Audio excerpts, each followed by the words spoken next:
Hi, everyone. Thanks so much for joining us here today. With all the demand that we received after the last webinar with Zerlinda and Willie on the relationship between owners, trustees, and the managing agent, we decided that we definitely need to do a part 2 for it, because there's just so much information that they weren't able to get to. So hence we're having the second webinar on it. I don't think I need to do any introductions for Zerlinda and Willie. I think everyone knows them like the back of their hand now. They see them on Sectional Title Living in SA. They see them on the webinars. Zerlinda runs monthly webinars. Willie runs monthly webinars. So I think we should just get right into it. Just a bit of housekeeping. Please, if you've got any questions during the course of the webinar, please put them into the chat or to the Q&A. We will try our best to get to them during the webinar. If we can't get to them during the webinar, because there's still a lot that we need to get through today, we will then go ahead and answer them after the webinar. It is being recorded. The webinar is being recorded, and we will share it with you via email after the event. Plus, we'll put it on both of our YouTube channels and our websites, so you'll be able to go and get it there. Without much more ado, I'm going to hand over to Willie to carry on and take us through. Thanks, Daniela and Zerlinda. I said last time I fell off my notes and we got so much into the discussion that I actually didn't go through the notes. So what I'm going to do, I'm going to take 10 minutes to just quickly go through the notes, and then Zerlinda, you and I can carry on from where we were last time, so that I can just get the structure a bit right again. So we were talking about the role players, and we said there were the different role players: the developer, the owners, bondholders, the body corporate, the trustees, professional trustees, and so forth. So there's all the list of the role players. The role players that we discuss is actually the owners or members, the trustees and professional trustees, managing agents, executive managing agents, and then administrators. So I don't think we even got to the executive managing agents and administrators. So that's also stuff that we will touch on today. Then owners or members, you are a member of a scheme the moment that a section is transferred into your name. And then the roles and the responsibilities of these members, so their functions, their powers, the additional powers is all situated in Section 3, Section 4, and Section 5 of the Act. So we can have a look at that, but that's about raising levies, keeping the upkeep of the property, insurance, all those sort of things are in Section 3 and 4 and Section 5. And how do members exercise these functions and powers and additional powers? And that is something that came out of a discussion also now with Hendrik Hofman, where he said that the oversight lies not with the managing agent, but with the owners, and that is absolutely correct. He's completely right. And the oversight are with owners in terms of the AGM, SGMs, and the trustees that they appoint. So owners have rights in respect of AGMs. They have rights to call special general meetings. There's a way of them. 25% of the members can call a special general meeting. And they can also then remove trustees and appoint new trustees if they are not happy. So the oversight squarely falls on the shoulders of owners. And maybe last time there was a bit of a misunderstanding in the sense that we are saying that we want to protect the managing agents, in the sense that it is a bit more difficult to get rid of a managing agent if they are compliant with the Sectional Title Schemes Management Act. And therefore we want to move to a situation where, in terms of Section 7, a restriction is placed on the trustees to dismiss the managing agent. So it becomes a bit more difficult to then just dismiss a managing agent if that managing agent is doing the right thing and does not comply with a specific resolution by trustees who had not acted in the correct fashion. So restriction can also then, as I said, be imposed on the trustees, and that is one of the restrictions that we're saying, but there are many restrictions that can be placed on trustees to ensure that they are acting as per the Section 3 and Section 4 and Section 5 of the Act. So the trustees are appointed, as I said, at the AGM or a special general meeting, if that is called, to remove them. They have a fiduciary duty, so they must act in for the benefit of owners, for the scheme as a whole, and not for their own benefit. They must have meetings, they make decisions by taking resolutions. So all action that takes place in the body corporate is by way of a meeting of trustees that have a resolution that then authorizes that specific action that needs to take place. The trustees are led by the chairman, although he's just a normal, or she is just a normal trustee. There is some additional functions that the chairperson has, leading the meetings at the AGM, SGM, trustees meetings. He leads those meetings in terms of the Sectional Title Schemes Management Act and Common Law of Meetings. Must maintain order, follow the agenda, must give some guidance and advice, make sure that all the documents are delivered, that those documents that form part of the packs for the AGM and so forth are there, must follow procedure, must be impartial. And then the last one, I don't think I've got it on here. Obviously, when there's a splitting of votes, then there is an additional vote for the chairperson. But that's the only difference, but that a chairperson has to other trustees, and in general, a chairperson is just a normal trustee like anybody else. Okay, then we chatted about the managing agent, the real relationship between the body corporate and the managing agent, and we said there is a bit of legal uncertainty as to the exact relationship that a managing agent stand in with a body corporate. We were looking at master and servant because the old act specifically spoke about master and servant relationship, where we said a master and servant relationship arises out of a direct contract between the parties. The servant performs the duties under the direction and the control of the master. It is subject to the master's knowledge and consent. The duties, any duties can be included in the contract as long as they are legal. And it is similar to a employer-employee relationship, except in our law, an employee can never be a legal person. So therefore, if your managing agent is a legal person, it can't be an employer-employee relationship that falls under that legislation in South Africa. We also then looked at agent. Is it an agent? And we say, well, in our law, an agent acts independently on behalf of the person that has appointed him, follows his own methodology, and is not subject to the control of the master. So it's not really that as well, because a managing agent, although it's called an agent, cannot just act independently without the members and the trustees' consent, and cannot just do how and what they want. So it's also not really an agent relationship. We looked at a delegate. So a delegate performs their duties as delegated to them, and the responsibility always remains that of the delegator, so the person that delegates it.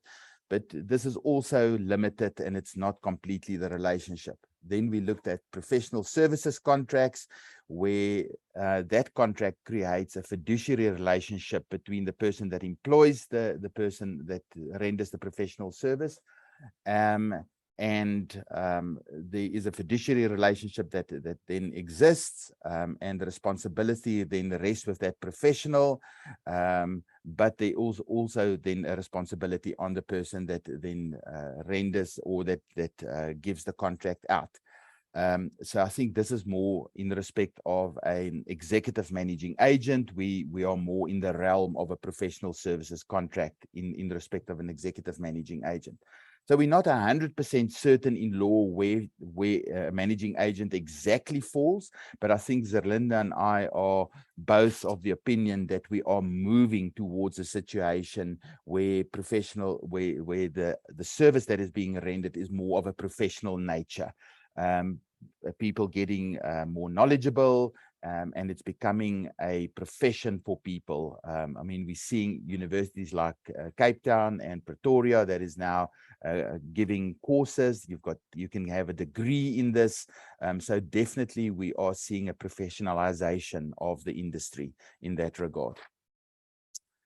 Managing agent, how is he appointed? Obviously, it's appointed by the trustees. Section 4A of the Act is one of those duties that the body corporate has, or rights that the body corporate has. And that is then given to the trustees. So the trustees then appoint the managing agent. Managing agent is terminated in terms of prescribed management rule 28.7.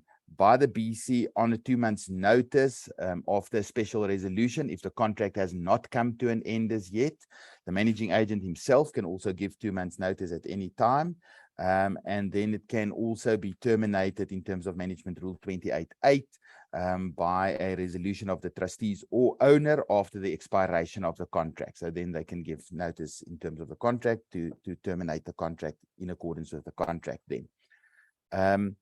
So it is under these circumstances where where I have said that maybe we should apply Section 7 and require that this decision to terminate the services must be referred back to owners, and a restriction must be placed on the trustees to do so, because what it does, it creates a situation where the managing agent does not stand or does not feel that they stand between the owners and the trustees.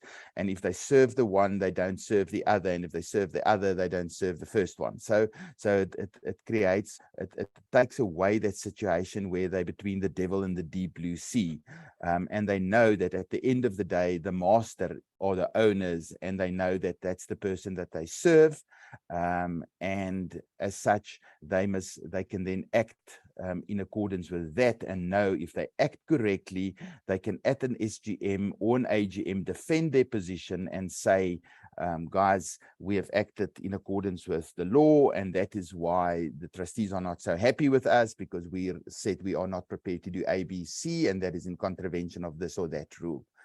So from that point of view, I think that is what I have suggested. And Zerlinda and I will have a bit of a further chat about that. She's got a interesting idea about reporting back to owners as well, which I think is an awesome idea as well. Okay, what does the managing agent do? The roles and responsibilities. We looked at the financial aspects, the secretarial, administrative aspect. They need to have some legal knowledge. We heard this morning, or we saw this morning on the sectional title group, that there was a comment that managing agents are, I can't remember what it said. It said they glorified something. I don't know. So I said, oh, estate agents glorified Uber drivers then. I mean, not at all. I mean, managing agents are becoming professionals. They look after the finance, they look after the secretarial services, they look after the administrative services, they look after legal services, and they must have a vast array of property management services. I mean, they must know and understand about paints and maintenance and upkeep. What has happened to Zerlinda? Is it load shedding in Cape Town? I hope not. I'm sure she'll jump back on shortly. Okay, in the meantime, I had maybe finish this, and then I've got 2 questions that have just come in about managing agents. So perfect. Perfect. So what I'll do is I'll just carry on about the executive managing agent, and that's something that we will touch on more during our discussion between Zerlinda and I. An executive managing agent is appointed by way of a special resolution of the owners at a general meeting. They perform and exercise the duties that was previously done by the trustees, or they can be appointed by CISOs on application by members that are entitled to 25% of all quotas. Nicole says it's no load shedding that she can see, but we'll see now. We'll find out what's happening to Zerlinda now.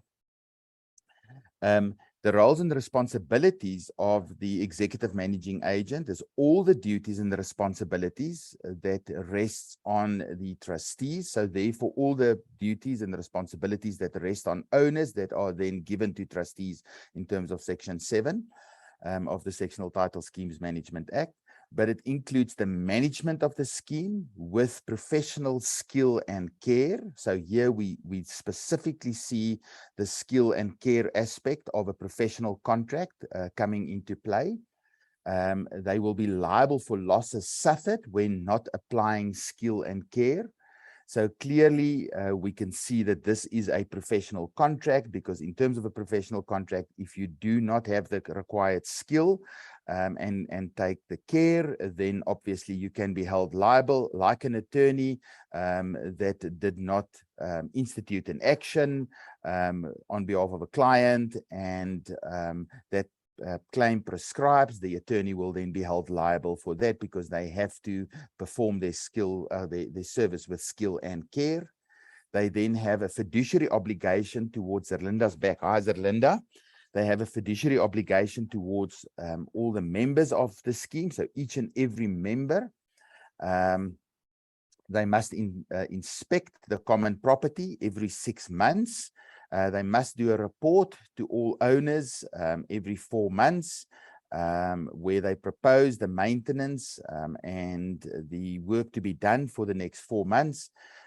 Matters considered relevant in respect of the condition of the scheme. So what is the situation in the scheme? So they must report on that to all owners. They must tell all owners what the balance of the reserve and administrative funds are. They must show what the expenses of the BC were, and also what was spent on repairs and maintenance.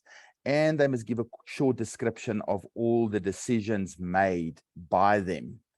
And then one of the questions that Zerlinda and I then will discuss is, should an executive managing agent appoint a managing agent? And how does that then differ from a professional executive trust, or professional or an executive trustee? So I'll start with that once we finish with the short notes. Then the last thing I think that I'm discussing now this morning is also the appointment of an administrator. That happens in terms of Section 16 of the Sectional Title Schemes Management Act. It's done by way of a court application by an owner or owners, or the holder of a real right, and a right for extension of the scheme, or by a judgment creditor, or by the municipality. They can also bring an application when the municipal services charges are in arrears.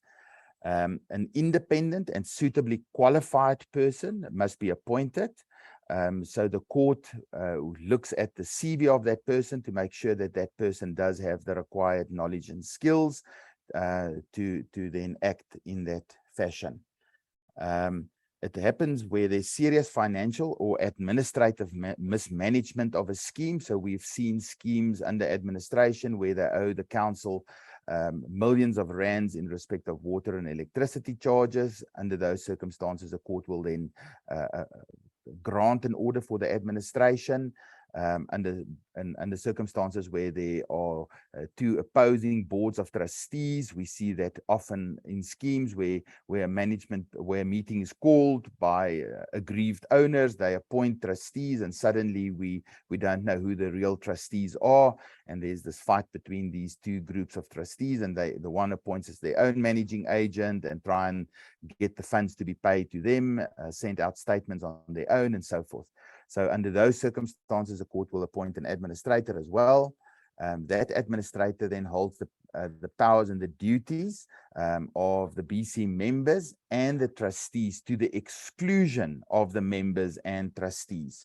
So the members and trustees will have no function to play for the management, on the management of the scheme during the period of administration. The administrator must, however, hold his AGM, so he has to report back to owners still, must give a written report to CISOS every 3 months, and then perform all the functions and the duties of the BC properly. So that is the discussion about, or those were my notes that we had, and then we were discussing how to effectively manage these relationships by way of contract, understanding the roles of each and every one, communication, knowledge, transparency, and trust. And I think, Zerlinda, I think we can now carry on with where we were last time. And I think we can start by having a chat about managing agent or executive managing agents in general. I mean, you being part of Prof. Paddock's team, you understand exactly what the intent was with that. And maybe that is where we should start. Then you can tell us what the intent was and what is happening in the industry currently. Perfect, we'll do so. I'm sorry, I keep on dropping off. I've got like 100 internet connections, and of course Murphy's Law will have it that they will all not work this morning, but in any event, I should be on for a while. So having been fortunate enough to be working at Paddocks at the time of the change in legislation, obviously no longer being there, having gone back into the industry as a managing agent and with TVDM now, it was a fantastic opportunity to actually know exactly what the drafters of the legislation had intended for the Sectional Title Schemes Management Act and the Community Scheme Ombud Service Act, and that knowledge then being imparted on the Community Scheme Ombud Service staff at the time and the industry in general. And of course, we know that what was drafted in legislation and the intention behind the legislation is very different in practice. But the intention behind an executive managing agent was that an executive managing agent would be in place of the trustees and would be in place of a managing agent. So they would offer the service of both being the trustees and the managing agent. And we were quite surprised when the legislation came out that it was very slow on the uptake. Body corporates were not that quick to jump to the opportunity of an executive managing agent. And I was quite disappointed at the time with my managing agent colleagues that there were almost none of them that were, putting their hands up to offer that position and that service. And I think the legislation was not really that clear, because we started getting questions about whether or not the body corporate could still have trustees, whether or not they could have a managing agent and an executive managing agent. If the executive managing agent was a non-managing agent, how would they be able to offer the service of a managing agent? If the executive managing agent was from a different managing agency, would there not be competition, or would it not be seen as taking over the role of the managing agent? And we only saw one or two companies put themselves forward to be an executive managing agent. And in one instance particularly, they were both managing agent and executive managing agent, but with two individual people in the company and two separate contracts. So that then set the pace, basically, or for lack of a better word, as to how the service was going to be offered to the industry. And we still get questions very often about whether or not trustees should still be in the picture, almost as a bit of a supervisor to the role of executive managing agents. My view on that has, gone back and forth. Firstly, I would first say that if you are going to have trustees and an executive managing agent, and in all likelihood a managing agent as well, that there should only be the minimum number of trustees of 2. I have since, changed that view, and it depends on the circumstances, to say if you're going to have an executive managing agent, there should not be any trustees. Whether or not the executive managing agent is going to offer the service of being a managing agent as well, or work with a managing agent, I think is still very much up in the air. Based on the companies that are offering the service of executive managing agent, they do work not in competition with, but in conjunction with the managing agents. And from what the managing agents have said, they've actually found it quite positive in working with the executive managing agent, and they've seen it to be very similar with the role of a professional trustee, which is also a discussion point. But I think it's a story of wait and see, because there just simply aren't enough schemes that are being managed by an executive managing agent, nor enough companies that are putting themselves forward to do it. We've spoken before, Willie, and on Pearl's podcast a while ago about the panel of executive managing agents that the Community Scheme Ombud Service has put forward as well. And that hasn't offered us much clarity or confidence in the individuals that are making themselves available for this, bar 1 or 2 in the industry, or 3. I don't want to get myself into trouble, but ultimately, on face value of it, I would say that a body corporate should not have trustees if they have an executive managing agent. And I don't see an issue with an executive managing agent and a managing agent separately. But if the one can offer the service of the other, I don't see an issue with that either. Perhaps the individual that is the executive managing agent is not the portfolio manager, that there is not necessarily accountability, but more importantly, support for that role. Zerlinda, there's a question that says, so clarify please, is it then legal to not have trustees? Yes, it is legal to not have trustees provided you've got an executive managing agent. If you don't have an executive managing agent, you must at least have 2 trustees, and the trustees don't have to be owners or the spouses of owners anymore. So you could have 1 professional trustee, which is a paid outsider, and you could have 1 member or 1 outsider, or you could have 2 professional trustees. You know, if I compare my rates to the rates of those that are offering the service of executive managing agent, it's incredibly expensive to have a professional trustee. And we always say when we're appointed as a professional trustee, we trust that we're just in it for a short period of time for a project or an issue or a dispute or something along those lines. And if you're going to go the full duration, an executive managing agent is most certainly the way to go if you don't have capable or willing trustees putting themselves forward, or if you've got issues that are just too big for the trustees to deal with. So my problem with that lies in terms of prescribed management rule 28.3 that deals with the duties of an executive managing agent. And the duties of the executive managing agent says that it's all the duties and responsibilities of the trustees. And then it starts out by naming them, and it says it must manage the scheme with professional skill and care. So to me, managing the scheme is exactly what a managing agent does. So if you now have an executive managing agent that does not manage the scheme, but are merely a trustee in name, so it only makes the decisions, does that executive managing agent then comply with what the prescribed management rules require of an executive managing agent? And isn't that just a duplication then of fees that a scheme now pays for an executive managing agent that in essence now is only a professional trustee, and then a managing agent that then still does all the work that the managing agent in general would perform?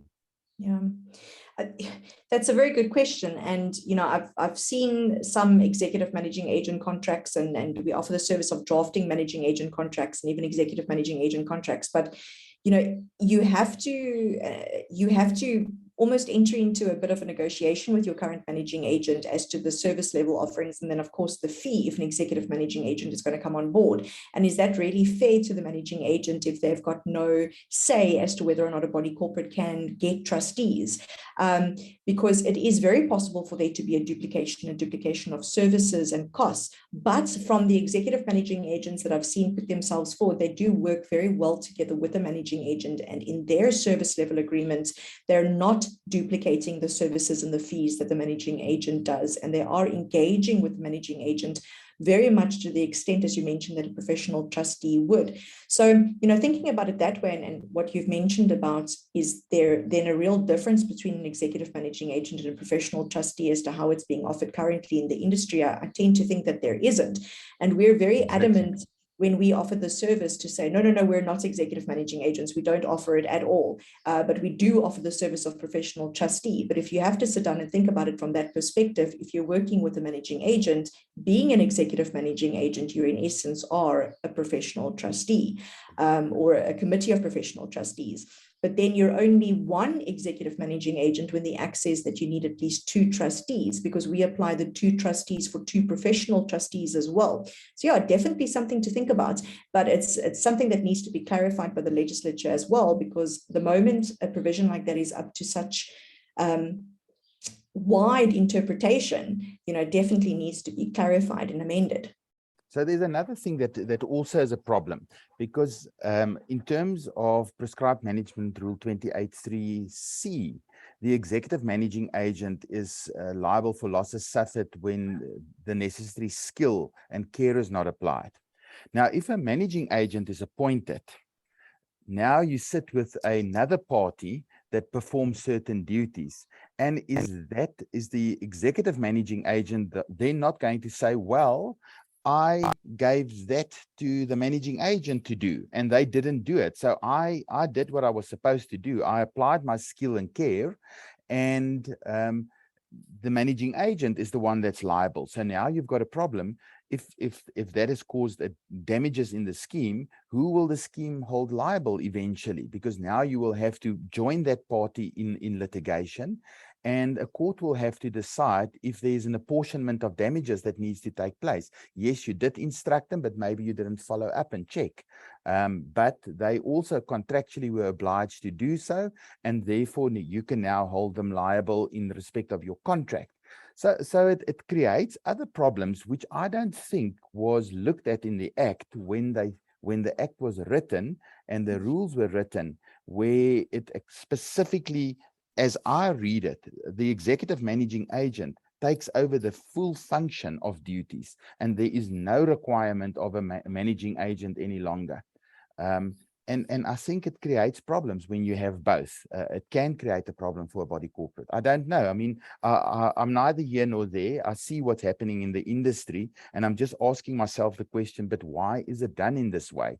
And is it cost effective to do it this way? Because at the end of the day, you now have two professionals doing the same thing or working together to do the same, to fulfill the same duties.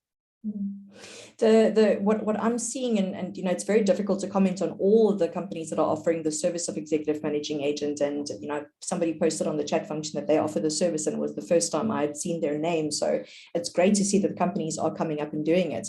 And as I mentioned, other than two names on that list from the CSOS side, I don't know the other companies either, but from the guys that I've worked with, they are most certainly offering something in addition to that, what a managing agent can do. And I think there's a terrible misconception in the industry, and it comes from owners and trustees, unfortunately, that what does the managing agent know? It doesn't matter that the portfolio manager has a law degree or an engineering degree or financial degree or whatever it might be. They're simply the managing agent, which is why it's so important, like you said at the beginning, to professionalize the industry, and that's what we're all working towards. And the respect will come hand in hand with that, and the acceptance of the advice that is given. But I see very often with my managing agent clients that they give that advice to their owners and their trustees, but it's only when the executive managing agent or the professional trustee gives the advice that it's accepted. I mean, on the Facebook group yesterday, there was a comment. We were chatting about it earlier about, how successful an executive managing agent was in a particular scheme and how they worked so well with the managing agent. And one of the other members on the group posted about a professional trustee. And she had said that it was the advice that she had been giving the body corporate the whole time. But because they were so close to her or her to them, and they sort of didn't, I suppose respect really is the right thing, respect the advice that she was giving. Even though it was repeated by the professional trustee, they listened to it at that point in time. There's I think it's an Afrikaans saying, Willie, as jy nie hoor nie, moet jy betaal, or something like that. If you don't want to hear, you must say. You must fool. Exactly. Yeah. So I think, and I'm a fraught van a Merwe, but so be it. And I think that's what's happening, is that although the managing agent or even the trustees are saying X, Y, and Z is the answer, the people are only going to listen if it's coming from an attorney. They're only going to listen if it comes from the professional trustee. They're only going to listen if it comes from the executive managing agent. But I do think that the executive managing agents and the managing agents in the industry owe it to each other to work together to ensure that there are no duplication of services or fees. I can just say Karin Kutsia from Trafalgar is saying it's only a problem if they are different companies, the executive managing agent and the managing agent. But surely if it's the same company, then it's one service. Then why call it two different things? Why would you have a division that is then the executive managing agent and a different division that is then the managing agent?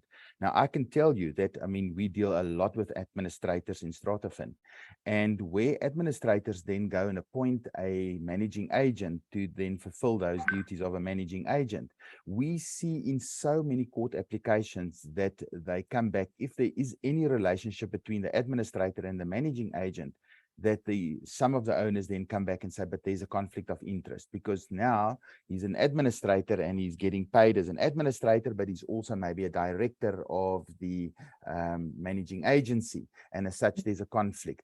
And where does his loyalties lie?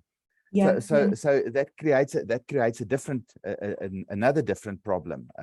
So if you do it as Trafalgar, I don't know how Trafalgar does it. If it's all as one service, then it's one service. Then you are the executive managing agent and you do the service of the managing agency as well. But are you then entitled to two fees? That's a different question again. So who knows? I mean, it's something that's evolving, and it's evolving because I think we are seeing a professionalization of the industry. And I think at the end of the day, we're going to see this more and more and more, and eventually we're not going to see schemes with trustees and with managing agents. We will see schemes being run by executive managing agents that make proper decisions, that know about maintenance, that understand 10-year maintenance plans, that understands budgeting, that understands the laws. And at the end of the day, you will have those people running schemes, and they will be paid a professional fee. And if they make a mistake, they will be held liable by owners because it has an influence on the value of their properties. And I think that's where we're moving, and that's where we should move, to professionalize the industry and make sure that the people that provide the services have the requisite qualifications, skills, and knowledge and expertise. Yeah. It's 100% agree with you that that company has to have all those service offerings. I'll follow your lead and pick on Corinne for a second. And I know that her role at Trafalgar is, somebody that most certainly can be the executive managing agent, because she's the legal eagle in the office. I know that she doesn't do the executive managing agent herself. I think Lauren de Freitas, at least in the Cape Town office, does it on their side. But it is somebody that is not going to be bogged down with the normal day-to-day of property management, which unfortunately managing agents and portfolio managers have to do. It is somebody in that space, but that has the focus of only being an executive managing agent. I took a quick look at our participants to see whether or not our dear friend Mike Addison was online, because I always pick on him. But I've recently engaged with him in regard to insurance for professional trustee, because when we offer that service, we have to be noted on the body corporate's insurance policy. And one of the insurers came back to specifically point out the distinction or differentiation between professional trustees and trustees, first and foremost, and professional trustees and executive managing agents, rather, secondly. So from an insurance perspective, there's a definite differentiation. But from a legislative perspective and most certainly practical experience, the lines are very blurred. Yeah, definitely. I don't see the difference. I mean, that's the question that I've asked, and I've posed that question. I said, what is the difference? Because if you are not managing and you are just making the decisions and you're just giving the advice, what is the difference between a professional trustee and an executive managing agent then? Then there shouldn't be those two different things. So that, to me, I don't get it. But I mean, that's why we're having these things and discussing it, so that we can all learn and Yes. move forward and Yes. Get the industry to transform and getting better at what we are doing. Just one other question that I've seen as well, and this is something that you and I have discussed before, Section 7, where a restriction is placed on the trustees by the owners not to dismiss the managing agent unless it goes through an AGM or special general meeting by owners, and there's a resolution by owners to do so. This person is an anonymous attendee, says that a review by owners as opposed to trustees has some merit, but would this not need some change to aspects of the regulatory framework? And in doing so, who would progress this? And I think you, myself, and Karen has had this discussion that we believe that it is not required. There is no change in legislation required to do so. Maybe you can just give us your views in that regard. So, with this, the powers issue, I think it's a very underutilized area at an annual general meeting, the directives and the restrictions to the incoming trustees. And it's such a powerful clause that the Sectional Title Schemes Management Act allows the members. And it's not very often that the members have an opportunity to actually give guidance or directive to the trustees or restriction in that matter. And I know that the argument was whether or not there needed to be an amendment of the management rules that deal with the appointment and termination of the managing agent, bearing in mind that the options are either in terms of the contract by trustee resolution, which is an ordinary majority, a normal majority trustee resolution. I see Clive asked the question about what is an ordinary resolution of the trustees. There's only one resolution of the trustees, and that is a trustee resolution, a majority trustee resolution, or an ordinary resolution of the members of the body corporate. That is, if the trustees are not willing or unable to make the decision, or in the event of a directive or a restriction. The alternative to that is, if it's not in terms of the contract, it can be given on 2 months' notice by special resolution of the members, alternatively by the managing agent themselves on 2 months' notice. And what one can have a look at is to take that, I wouldn't say take that power or authority away from the trustees, but at least put another level of member involvement, which I think is a good thing, and say to the trustees, as they're incoming every single year, either as a standing item on the AGM agenda, otherwise as and when the requirement is, to direct the trustees to first come to the members before a decision is taken as to the removal or the termination of a managing agent.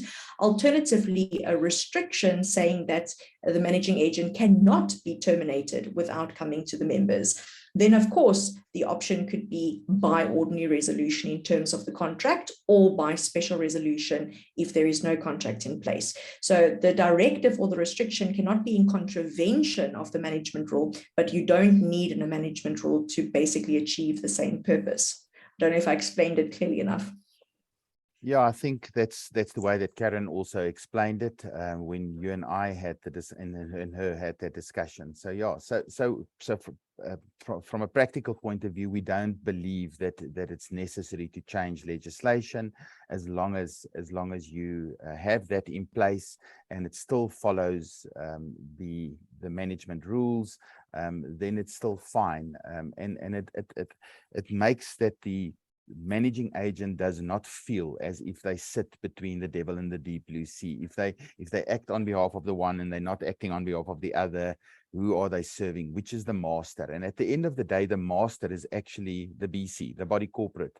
That's the master, not the trustees. But they sometimes in practical terms feel that the trustees are the master because they have the power to actually dismiss them if they're not happy with what they are doing. Yeah. So yeah.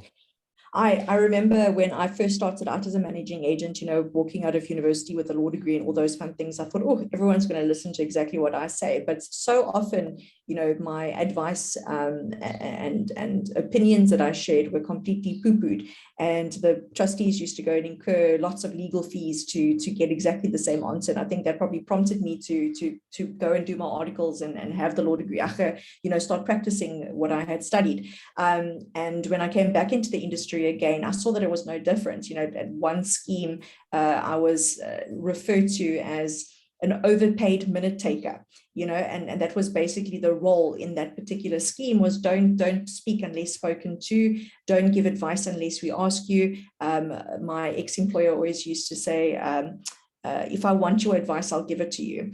And that's sometimes the position of owners and especially trustees in schemes when it comes to managing agents. And like I said, there's unfortunately the executive managing agents and professional trustees are sometimes treated better. I suppose the guys that are offering those services on the call today will say, no, that's pretty much exactly the same here as well. But you do have that liability as an executive managing agent and a professional trustee that you wouldn't have as a managing agent. And it's a pity that a lot of the managing agents, when they give their sage advice, because they really do have the sage advice based on their years of experience. And there were 1 or 2 questions on the chat function that we saw come in, asking, what is the qualifications to be a professional trustee? What is the qualifications to be an executive managing agent? There are none. There are no qualifications. And that's scary because you've got all of this liability. That's why, people like yourselves, Willie, are working with other industry players to put this training together and to offer it to managing agents, to offer it to owners and trustees, because there is no overarching body that is telling us that you have to have X, Y, and Z. So it's up to the individuals that are offering the service and the individuals that are accepting the service to ensure that the relevant training has been undertaken, but that there's no qualification that comes from it at the end of the day.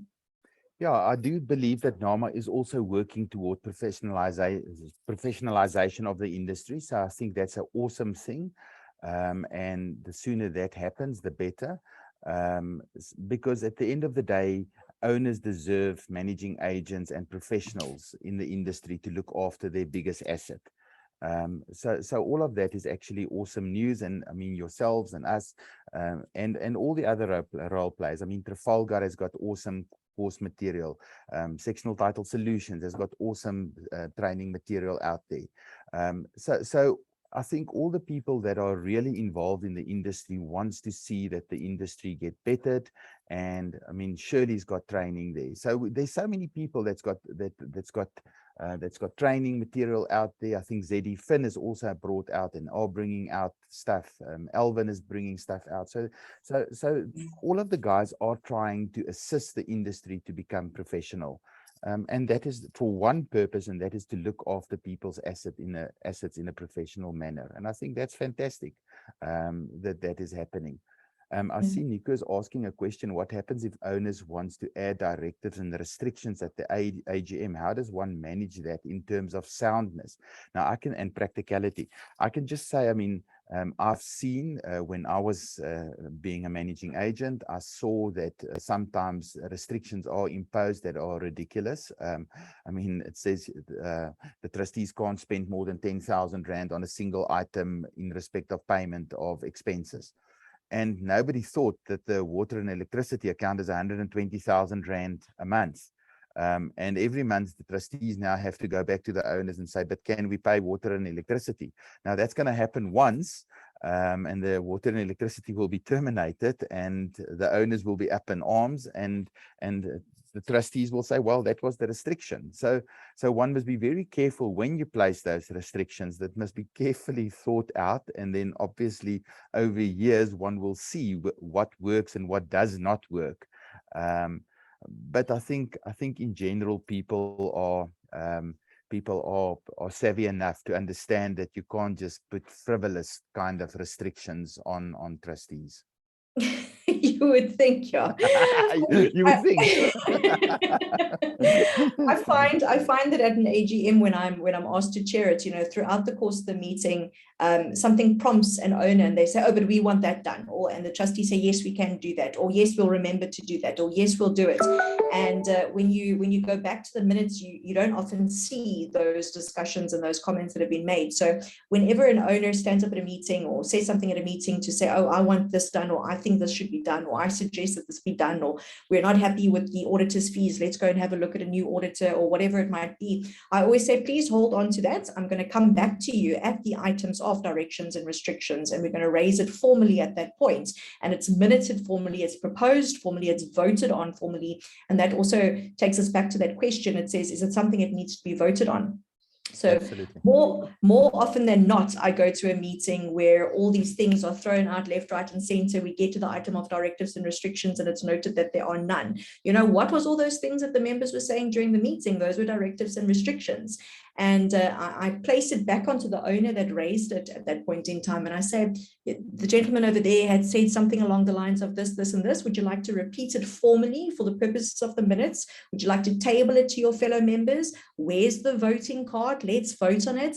And a lot of the managing agents I speak to say, well, how can we prepare a voting card? Because we don't know what the guys are going to say at the meeting. You just prepare a blank voting card, or you use MeetingPal or BCM Track that has those voting elements, or WeConnect You. I don't want to leave the names out.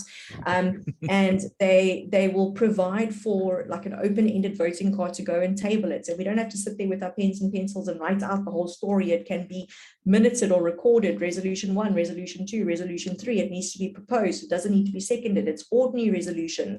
And very often you have that one owner in the scheme. There's always that one owner, sometimes more, that's directing and making giving instructions left, right, and center, and they don't get the support when it comes to the directives and the restrictions. And then it doesn't matter how many they table, it's not going to become formalized. It's not going to be a directive or a restriction to the incoming trustees. But it's not just that financial restriction that you mentioned as an example. It's so much more than that, and people just don't understand that. So it's a very good thing to think about when it comes to not only the managing agent role, but many, many other things in a scheme. Yeah. I think before we run out of time, I think let's just quickly have a look at the administrator and the role of the administrator. I think we see that often as StrataFin, where we are approached for assistance, financial assistance of schemes. And in many of these instances, these schemes have become schemes under administration, where the court has appointed a court-appointed administrator to take over the functions of the body corporate. There are some pitfalls in respect of that. I mean, obviously, once your scheme is under administration, we see that the banks are very slow to grant bonds in those schemes. So one must be very sure that if that is the route that you want to go, there is no other alternative. And I think an executive managing agent can be a good alternative prior to a scheme going under administration, to get a professional on board and see if that can help to assist the scheme to be rectified. But if the problem is so big, the financial and administrative mismanagement is so big that no other alternative is available, then obviously that is the last resort, because the scheme has got perpetual succession, so it doesn't die. We can't liquidate the scheme and restart or sequestrate it like a natural person. So there needs to be a final solution for the problem. And I think an administrator is the final solution in terms of our law in respect of that problem. But it does come with pitfalls. Like I said, you will have a problem with getting finance for bonds and so forth.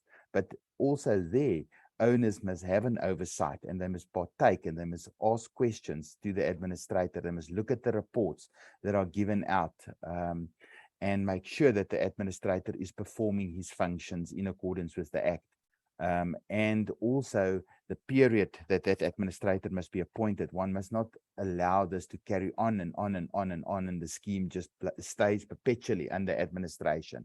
So that scheme needs to be, the problems need to be resolved, and it needs to be sorted so that the scheme can go under proper management with trustees, a managing agent or an executive managing agent again.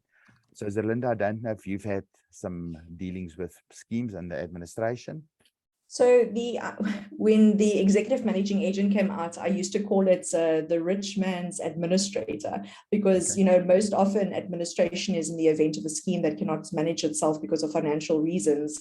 And I'd like to think that, and a lot of people think that if you live in a sectional title scheme, you are rich, but there are very many different types of sectional title schemes and different styles of management, especially financial management. But an administrator, in my experience, has taken over not only the decision-making of the trustees, but the decision-making of the owners as well. Correct. And I've dealt with, and I haven't seen any magistrates court orders, but when they were only appointed via the high courts, I saw orders where they performed every single function, not only of the trustees, but the body corporates, is special resolutions, unanimous resolutions, written consent of all the owners. They literally took the power away from the members of the body corporate in its entirety.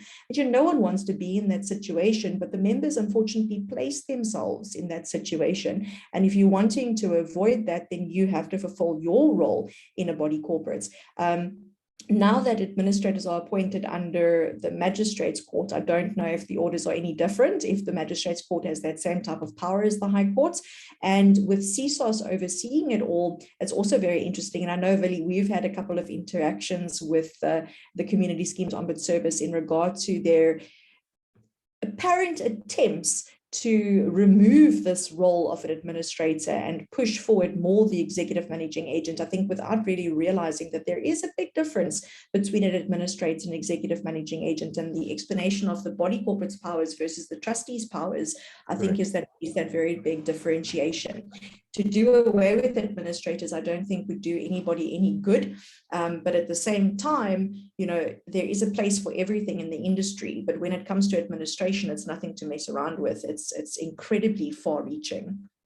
Yeah, I also think that oversight needs to be picked up. I think sending a report every 3 months to CSOS and them not having proper oversight over that, because once an administrator is appointed, they receive their reports and they merely then say, well, the court has taken over the jurisdiction, or the court is now the person that you need to go to if there's a problem.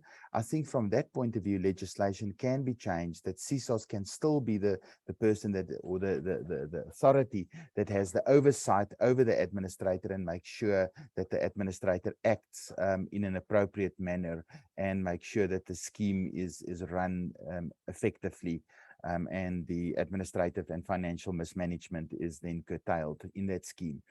So I mean, you know that, I mean, I've got a problem with CSOS wanting to push to do away with this, because I really truly believe that there are schemes out there and we see them. I mean, in what we do, schemes that do require somebody that can with a firm hand take absolute control, take over the functions and the duties of the owners and make decisions. I mean, we've seen schemes where units could not be sold for 50,000 Rand and the scheme went under administration, and today those units are selling at 250,000. And I'm talking about inner city properties. So I mean, if you look at that, the value of those properties have increased 5 times. Bonds can be granted in that scheme again because it was under administration and the administrator fulfilled its duties properly. So there's definitely a function for an administrator, but it's absolutely the last resort.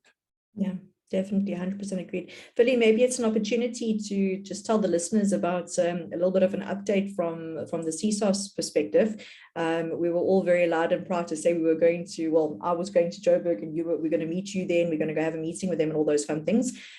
So there has been a little bit of a lull, unfortunately, but they've confirmed that they've reviewed every single one of those matters on that list that was handed in. A reminder that there were about 200 complaints that were lodged, and the DA Shadow Minister went through every single one of them. She earmarked about 35 of those really, really, really bad ones. And I was involved in the CSOS coming back to us with a couple of questions and things like that and putting them in touch with people for a number of them. That was concluded about 3 weeks ago. It was then sent through to the Chief Ombuds to take a final look through, and we are following up a couple of times a week to hear when we're going to get the outcome of that. If anybody did lodge any of those complaints and they've been contacted directly by the CSOS, please do let us know that we see whether or what the outcome was and if we still need to follow up with that or not. But they also came back, unfortunately they haven't come back on a very big issue that we're waiting for. Zerlinda, we've lost you legal there. Advice on it. Zerlinda, we lost you there. We lost you there. I think you wanted to say about Poppy. Yeah, they came back to us on Poppy. Can you hear me? We can hear you. Can you hear me? Yes. Okay, perfect. Sorry, repeating myself 10 times. They have taken legal advice on it and they spoke to the information regulator. And when it comes to prescribed management rule 26 and 27, owners do have a right to that information, provided that the body corporate is still adhering to Poppy in how it gets that information, stores that information, releases that information, destroys that information. Owners are entitled to that information. So I think that is quite a big win. I think that sort of like slipped in under the radar of the responses from the CSOS, but I do think that it is a rather big one. Nicole Nell from our offices actually wrote an article on that last week, if memory serves me correctly. So if anybody's got any questions on that, they can go take a look. But we are following up consistently on the rest, and we'll continue to work with and sometimes against the CSOS to make sure that there's an outcome. I would also like to say that Oren from Advisory, the Advisory has recently put out an article where he raises his concerns that doing adjudication on the papers might be against Paja, which is very interesting, a good argument, and how all of us in the industry have to put pressure on the CSOS to allow adjudications to take place face-to-face or at least via remote platform. And I think that's a very important step that needs to be taken by us in the industry. Yeah, I think that was also one of the matters that we raised when we were at CSOS. So fantastic coming from them as well. Yeah. So yeah. All right, guys, I think that's us for the morning. Hope that we parted with some useful information. Definitely. So yeah. Perfect. Thank you so Well, thank much, you. Daniela and Willie. Thank you so Thanks- much, thanks, Zerlinda. Thank Zerlinda, you, and Billy. thanks for everybody for watching. We really appreciate it, and we hope that we see you soon again. Keep well, everyone. Bye. Thanks, everyone. Bye.